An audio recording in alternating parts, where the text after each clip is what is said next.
அதிமுக ஆட்சிக்கு வந்த 3 மாதத்தில் போதைப் பொருட்கள் அனைத்தும் ஒழிக்கப்பட்டு போதைப்பொருள் இல்லாத தமிழகமாக உருவாக்கப்படும் என்று அதிமுக பொதுச் செயலாளர் எடப்பாடி பழனிசாமி உறுதியளித்துள்ளார்.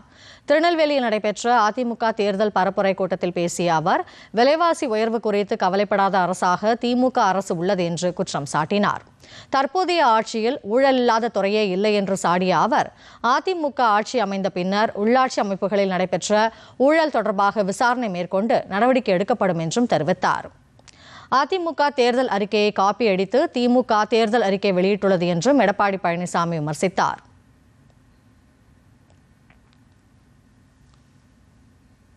சட்ட ஒழுங்கை பற்றி கவலைப்படாத அரசாங்கம்.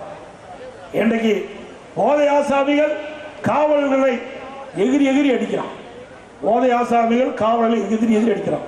இன்றைக்கு குற்றச்செயல் அதிகரிப்புக்கு காரணமே இந்த போதை ஆசாமிகள் தான்.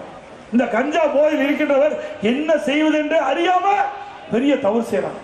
அப்படி அந்த போதை ஆசாமிகள் செய்கின்ற அட்டுழியம் தடுத்து நிறுத்த வேண்டும்.